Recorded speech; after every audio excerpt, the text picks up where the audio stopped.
Exam का pressure? मैं हूं ना। अभी सब्सक्राइब करो हमारे new channel the Gaurav Jain clips. Planning का प्रोसेस शुरू होता है। सबसे पहला पॉइंट, सेटिंग अप ऑब्जेक्टिव। आप ऑर्गेनाइजेशन के अंदर हो तो पहले आपको पता होना चाहिए कि आप किस चीज के लिए काम कर रहे हैं। तो planning process start with setting up objective. आपका एक गोल डिफाइंड होना चाहिए। मुझे इस साल इतना प्रॉफिट करना है, मुझे इस साल इतनी सेल करनी है, मुझे इस साल इतना रेवेन्यू करना है। ये क्या है? ये टारगेट सेट होना चाहिए। अगर ऐसा नहीं कि बस आंख बंद करो बेचते रहो, जितने बिक गए उतने बढ़िया, नहीं। आपके पास पहले एक टारगेट होना चाहिए कि मुझे इस टारगेट को लेके काम करना है।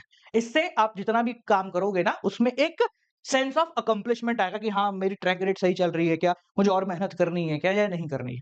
ठीक है, अगर हमारी एग्जांपल से ले तो पहला हमारा ऑब्जेक्टिव है ये, क्या है? स्कूल जाना है। स्कूल जाना है, ये हमारा हो गया टारगेट कि भैया मुझे स्कूल जाना है। तो पहला point, setting up of objective. अब ऑब्जेक्टिव सेट हो गया, अब क्या करोगे? अब हम दिमाग लगाते हैं। Developing premises. फॉर एग्जांपल अगर बिजनेस की बात करें तो यार मैंने सोच तो लिया कि मुझे इस साल 50,000 बुक सेल आउट करनी है, पर इसमें कई सारी प्रॉब्लम्स भी आएंगी, कई सारी परेशानी भी आएगी कि मान लो बुक की प्रिंटिंग में दिक्कत हो गई तो, हमारे सप्लायर ने प्रॉब्लम दे दी तो, बच्चों को पसंद नहीं आई तो, बहुत सारे फ्यूचर में आने वाले अनसर्टेन इवेंट है। तो डेवलपिंग प्रीमाइसेस सेकंड पॉइंट का मतलब होता है कि हम फ्यूचर में आने वाली चीजों के बारे में अजम्पशन लगा रहे हैं। क्या लगा रहे हैं? अजम्पशन लगा रहे हैं कि क्या, कैसे, क्यों हो सकता है, ताकि हम एक फुल प्रूफ प्लान बनाने की कोशिश कर सके जिससे कोई दिक्कत ना हो। ठीक है, सेम गोज विथ हियर। अगर आपको स्कूल जाना है तो आप अजम्पशन लगा रहे हो यार बीच में रेलवे की क्रॉसिंग आती है, ये बंद हुई तो क्या होगा, ये खुली हुई तो क्या होगा। ठीक है, मान लो बीच में कुछ और भी है, मान लो मंदिर है तो बोले अगर मंदिर में जाते समय भीड़ मिल गई तो क्या होगा रास्ते में। तो आप भविष्य को लेके अजम्पशन लगा रहे हैं। आपने अजम्पशन लगा ली। अब आता है तीसरा point, listing up of various alternative. कि ये काम को मैं कैसे कैसे कर सकता हूं। पहले हमने काम सोचा क्या करना है, क्या क्या दिक्कतें आ सकती हैं, उसके बाद इस काम को करने के क्या क्या ऑप्शन है मेरे पास। फॉर एग्जाम्पल, अगर आपको स्कूल जाना है तो आपके पास क्या ऑप्शन है? भाई पैदल चला जाता हूं, साइकिल से चला जाता हूं, स्कूटी से चला जाता हूं, बाइक से चला जाता हूं, पिताजी को बोलता हूं कार में छोड़ देंगे। ठीक है, ये क्या है? ये बहुत सारे ऑप्शन है। ऑटो ले लेता हूं। ये हमारे पास बहुत सारे ऑप्शंस हैं जिनके थ्रू हम गोल अचीव कर सकते हैं। सेम गोज विद बिजनेस कि अगर आपको एक गोल अचीव करना है तो भाई हम कैसे कैसे कर सकते हैं। फर्स्ट हाफ में ज्यादा अग्रेसिव सेल करें, उसके बाद थोड़ा सेल डाउन करें, या पहले बच्चों को एक्सेप्ट करने दें, बच्चों को पसंद आ जाए किताब, उसके बाद हम अग्रेसिव सेलिंग करेंगे। ऐसे तीन चार ऑप्शन मैंने लिख लिए कि ऐसे करना है, ऐसे करना है, ऐसे करना है, या फिर चौथे तरीके से करना है। अब भाई सारे ऑप्शन हमने लिख तो लिए, पर अब अगला काम क्या है? उन ऑप्शन को इवैल्यूएट करना। फोर्थ स्टेप है इवैल्यूएशन ऑफ डिफरेंट अल्टरनेटिव। जो आपने लिखे हैं ना, इवैल्यूएटिंग का मतलब फायदा एंड नुकसान। आप हर अल्टरनेटिव का फायदा ढूंढ रहे हो और हर अल्टरनेटिव का नुकसान देख रहे हो। जैसे अगर मैं पैदल जाऊंगा तो फायदा क्या होगा? भाई एक्सरसाइज ही हो जाएगी। नुकसान क्या होगा? यार देर से पहुंचूंगा। ऑटो से जाऊंगा, पैसे थोड़े कम तो लगेंगे, फायदा तो है, पर मुझे ऑटो पकड़ना पड़ेगा, उसमें टाइम लगेगा। पिताजी को बोलूंगा तो पिताजी थोड़ा चूचे चूचे भी करेंगे और फिर चलो चल भी जाएंगे। तो हर एक अल्टरनेटिव जो है ना, उसको इवैल्यूएट कर रहे हो, उसका देख रहे हो फायदा क्या है, नुकसान क्या है। आपको बोर्ड में 95 लाना है, अल्टरनेटिव देखे आपने, सुबह उठ के पढ़ लूं क्या, रात को पढ़ लूं क्या, अर्ली मॉर्निंग, बहुत ज्यादा अर्ली वाली मॉर्निंग 4 बजे उठ के पढ़ लूं क्या, दोपहर में पढ़ूं, अलग अलग अल्टरनेटिव आप सोच रहे हो कैसे कैसे कैसे कैसे।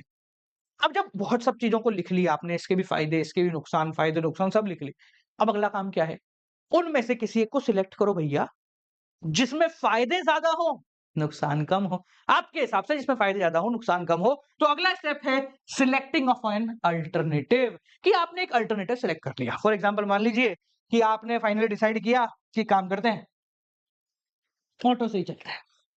ठीक है, कि काम करते हैं, ऑटो से चलते हैं, 20 रुपए में पहुंच जाएंगे। ये क्या है? एक अल्टरनेटिव को सिलेक्ट करना। देखो जरूरी नहीं है कि आप एक अल्टरनेटिव सिलेक्ट करो, हो सकता है 2-3 को कॉम्बिनेशन सिलेक्ट करा। जैसे घर से आधे रास्ते पैदल चला जाऊंगा, उसके बाद ऑटो ले लूंगा। सेम गोज विद बिजनेस कि आपने पास 3-4 ऑप्शन थे, हमने सोचा कि भाई एक अल्टरनेटिव ये रखते हैं कि पहले किताब शुरू के 2000-5000 बच्चों तक किताब को पहुंचने देते हैं। एक बार उनका रिस्पॉन्स देखते हैं, उनको किताब पसंद आ रही है नहीं आ रही।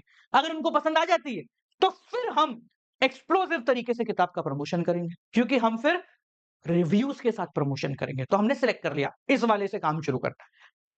अब तक काम किया क्या? अरे अभी तक तो आप सिर्फ जुगाड़ दिमाग में बिठा रहे हो, एक चेयर पे बैठ के काम कर रहे हो। स्कूल जाना भी तो है भैया, ऑटो से जाना सिलेक्ट तो कर लिया। तो अगला पॉइंट आता है आपका इम्प्लीमेंटेशन ऑफ प्लान, कि प्लान को हम लगाना शुरू कर रहे हैं। ठीक है? अब आपने प्लान का इम्प्लीमेंटेशन शुरू करा, किताब बेचना शुरू करा या घर से निकल के ऑटो पकड़ना शुरू करा। लास्ट पॉइंट आता है आपका फॉलो अप। फॉलो अप का मतलब क्या है? जब ये प्लान इम्प्लीमेंट हो रहा है, तो हम चलते प्लान में ये सोच रहे हैं कि यार मैंने जो सोचा था वो हो रहा है क्या?